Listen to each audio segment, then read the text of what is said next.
please remember to leave a like, a comment, share the video about, and if you haven't already, subscribe. Thank you.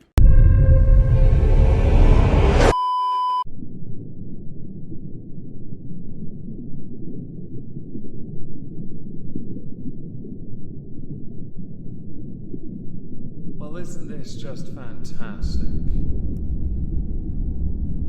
Captain's Log, subdates 231107.8. While we purge our memory banks and hide in the low IQ, Subfleet have initiated a rather odd search and recover operation. The problem they have is the moment they cross into the low IQ, they'll suffer a malfunction and perish. Hello everyone, welcome back to another video. Today we're going to be responding to a video, or a number of videos in fact, from a TikTok account that I saw tweeted by Barbecue Chicken. Barbecue Chicken is a creator, a part of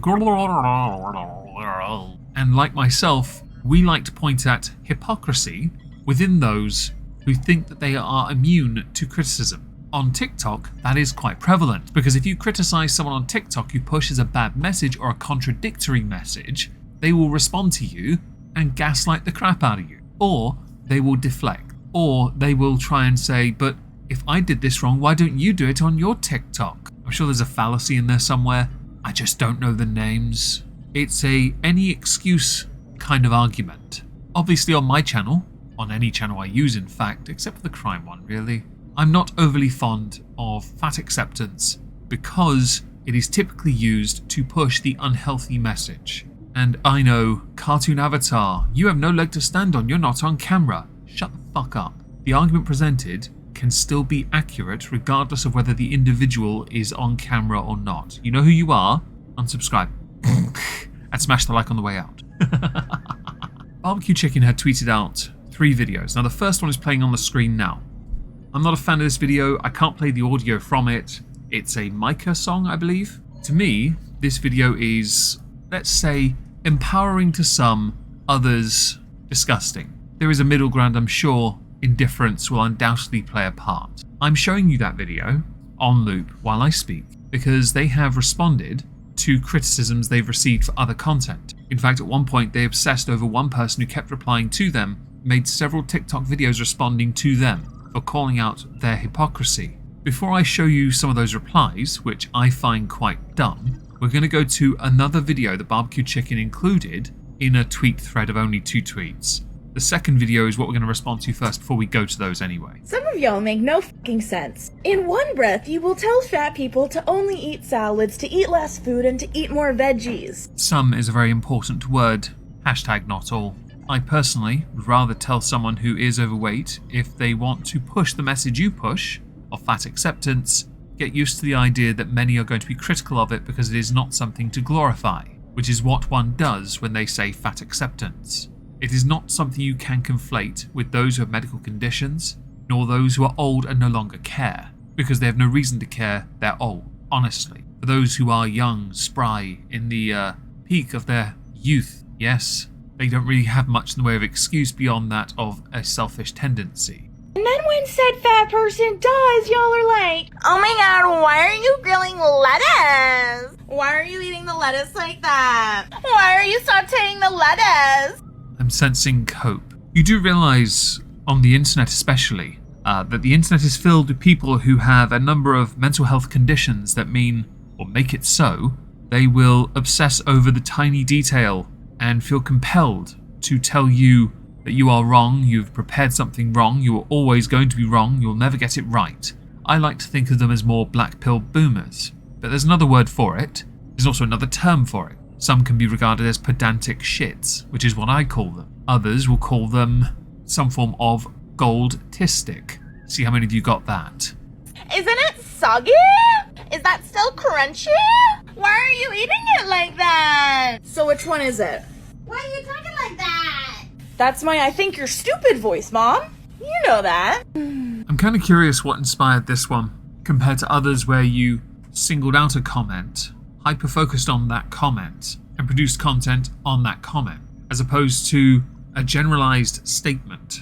It can't be all that negativity, right?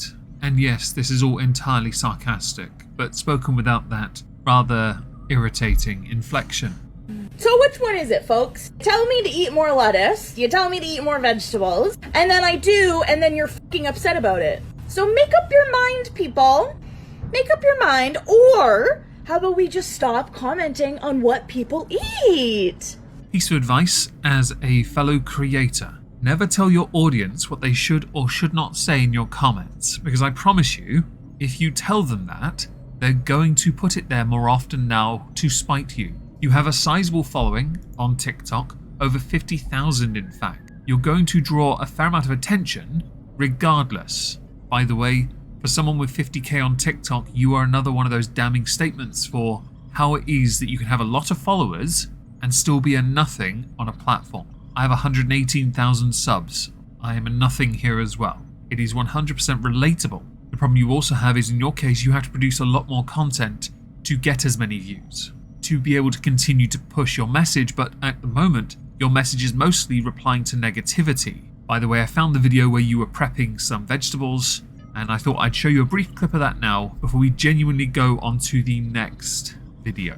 If you really cared about health, you would not be fat shaming creators on the internet. Because if you really cared about health, you would know how bad that is for someone's mental health. If you really cared about health, you wouldn't be talking about the obesity epidemic. You'd probably be talking about food insecurity. So whereas the first video was a promotion of fat acceptance by being body positive, using the buzzwords we all know what I really mean, the second, an obnoxious response to this video you just saw. This video, though, was a absolutist video. If you see one thing, then this must be it. Yes, everything is cause and effect. And that argument of, if you really care about health, you won't talk about the obesity epidemic, instead food insecurity being the conversation. Now that is a fantastic conversation to have, but no, I'm going to talk about the obesity epidemic. In the United States of America, 39.6% of American adults are considered obese. That was in 2016. In 2017, it went up to 41.9%, where it has held firm ever since. When you do it by race, there are of course discrepancies, but I'm not going to do it by race. I'm going to do it by the absolute number, because I'm not going to sit here all day and go through the science just yet. Maybe another day. That could be very interesting, but that'll have to be on a Megon too, because nobody here would actually watch it. On to your next video. For the millionth time, existing as a fat person is not promoting obesity. When you go out of your way to produce videos like what you're now seeing again on the screen, I'm inclined to disagree with you, because you are considered obese. Therefore, you are promoting it by putting out content where you dance around with your belly hanging out. It is not about empowering you, it is about what you're promoting as a message. You don't speak the message, you lip sync to a song and dance around and wobble, which is what you're doing on purpose to drive home a point of what you consider empowerment and body positivity. Others would suggest, and many in your comments do because you reply to all of them in video form, by saying that this is a form of gluttony and what you would look like if Nurgle didn't paint your skin green. Loving your body and being confident about your body is also not promoting obesity. So f off, bitch. I'm going to restate a point I made earlier. You engage with the negativity and expect them to leave. You really do expect it, but then you also keep replying to it. You are promoting obesity, whether you intend to or not. It is a semantics thing, sure, but it's still how it is perceived by others who disagree with you. You then engage with them in video form, and more people leave negative comments. This isn't going to stop, because the internet will win. They will always beat the individual who thinks themselves above it.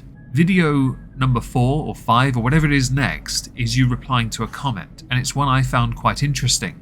So for those who don't know, just because you're fat doesn't mean you're immune to fat phobia, okay? Oddly enough, this is a discussion we've had before on a Megon too, where I had done a response video to somebody who said, if you are a fat person that has gone on a weight loss journey, you are fat phobic. Now, fat phobic to me is a dumb term. Many words with phobic at the end I consider dumb. I really do. I think you should be afraid to be fat. It shouldn't be considered then an inherently negative thing to say to someone who is afraid to be fat, as if it's a pejorative, a label you can pigeonhole someone with, as if they should be ashamed of that fact, because you should be afraid. In many countries that don't have the system I have for healthcare, medical costs for adults who are obese are significantly higher, to the tune of thousands per person, to that of someone who is healthy, or someone that is considered healthy by comparison. So I don't care for the term fat phobic in the slightest. because it is used, as always, to simply say you're bad for thinking this way. Actually, I think you're right to think that way. I am unashamedly what you consider fatphobic. But I'm not so dumb as to think that everyone should be built like I am, or built like those that are healthy, or skinny. No, I know there is a comfortable weight where we all reside and it's going to be different. But there's comfortable, and then there is insulating your body so that you can sit at any angle you like and be comfortable without having to have a cushion underneath you. I've been fat, and I used to be fatphobic, and guess what? I unlearned that. Because I don't want to be an asshole for the rest of my life to everyone else. To be what you consider fatphobic does not necessarily mean that they are going to be an arsehole to someone else. Only that they themselves are afraid of being fat.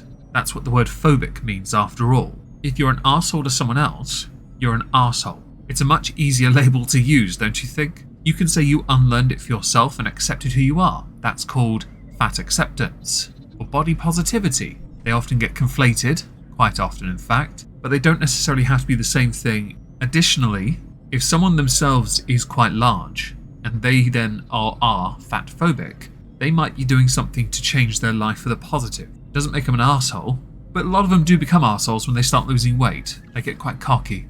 I don't want to be the one who judges people. I don't want to be like you, because you're asking me for my medical information that you are not privy to.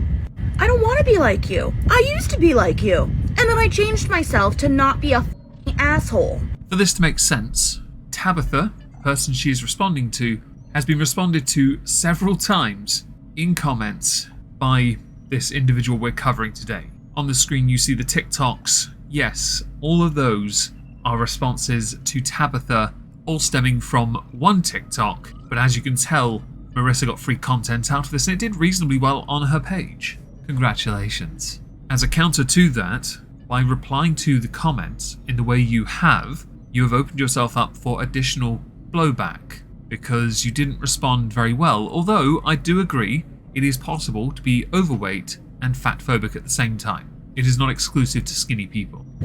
Just because you're fat doesn't make you immune to fat phobia. Actually, a lot of fat people are fatphobic too, especially to themselves and especially to other people. She goes on to explain how you can be fat and fatphobic. She actually is right. You can be fat and fatphobic to yourself because you should be. You should be afraid of the damage being done. I cover on this channel, as many of you will know, because most of you only really watch the dainty content, the mukbangers that I've covered in the past and will be covering soon on this channel. They are making changes. Some of them, though, disagree with fat acceptance or body positivity, which I find to be quite interesting because they don't treat it as if they're meant to be a victim. They just keep trying and failing and trying and failing, and then the other one just continually makes poor decisions in Q8. You should be, if you are fat, afraid of being fat because of the harm being done to your health. Proven harm to your health. The risk of other problems arising is exacerbated because of your size, and that has also been proven true. You can accept yourself for who you are if you like, but if you want to push a dangerous message or a message that is considered counter or contradictory, you're going to be called out for it.